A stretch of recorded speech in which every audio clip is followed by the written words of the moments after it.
UP और उत्तराखंड की खबरों के लिए एबीपी गंगा को सब्सक्राइब करें और बेल आइकन दबाएं। चलिए बढ़ते आगे और अब बात करेंगे बढ़ते कोरोना के कहर की। कोरोना यूं ही तेजी से पैर नहीं पसार रहा, बल्कि लोग उसे खुद से बुला रहे हैं, निमंत्रण दे रहे हैं। ऐसे में सरकार लाख गाइडलाइन बना दे, लेकिन जब तक उस पर अमल नहीं होता या फिर सख्ती से अमल नहीं कराया जाता, ऐसे लोग कोरोना फैलाते ही रहेंगे। अब जरा इन तस्वीरों को गौर से देखिए। यहां कोरोना क्यों और कैसे नहीं फैलेगा, ये औरैया जिले के अचलदा थाना क्षेत्र से आई तस्वीरें हैं। यहां जो हो रहा है वाकई अपराध है, सरकार की गाइडलाइन का खुलेआम उल्लंघन है। यहां के पुराना अस्पताल के पास बार बालाओं का डांस चल रहा है। कोरोना काल में खुलेआम सोशल डिस्टेंसिंग और बिना मास्क के नियमों की धज्जियां उड़ाई जा रही हैं। इस कार्यक्रम में बार बालाएं डांस कर रही हैं और यहां मौजूद भारी भीड़ उसका लुत्फ उठा रही है। लेकिन बार बालाओं के डांस का वीडियो वायरल होने के बाद पुलिस प्रशासन हरकत में आया है। बेदूना के एसडीएम राशिद अली ने इसका संज्ञान लेते हुए पूरे मामले की जांच के आदेश दे दिए हैं। फिलहाल कार्रवाई का इंतजार। नहीं, जो वीडियो वायरल हो रहे हैं, इस कार्यक्रम के लिए तहसील स्तर से कोई अनुमति जो है नहीं ली गई थी, न मेरे द्वारा कोई अनुमति उनको दिया गया है। इस वायरल के संबंध में हम जांच कराएंगे। जांच करने के बाद जो भी दोषी होंगे उनके खिलाफ कार्रवाई करेंगे।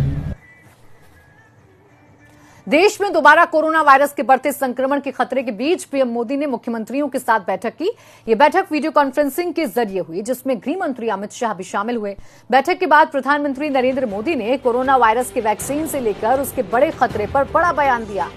पीएम ने कहा कि वैक्सीन कब आएगी इसे लेकर पीएम ने कहा कि इसका वक्त हम तय नहीं कर सकते हैं, बल्कि ये वैज्ञानिकों के हाथ में है।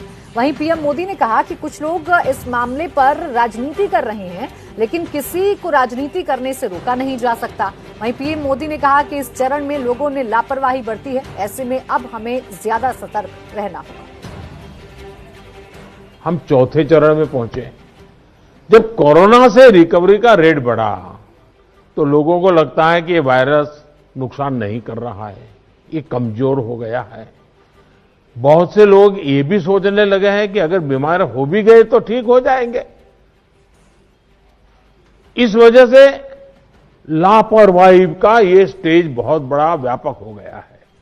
और इसलिए मैंने हमारे त्योहारों की शुरुआत में ही स्पेशली राष्ट्र के नाम संदेश देकर के सबको हाथ जोड़ करके प्रार्थना की थी कि भाई ढिलाई मत बरतिए, क्योंकि कोई वैक्सीन नहीं है, दवाई नहीं है, हमारे पास एक ही रास्ता बचा है, हम हर एक को कैसे अपने आप बचाएं। और हमारी जो गलतियां हुई वही एक खतरा बन गया, थोड़ा ढिलाई आ गई। इस चौथे चरण में लोगों को कोरोना की गंभीरता के प्रति हमें फिर से जागरूक करना ही होगा।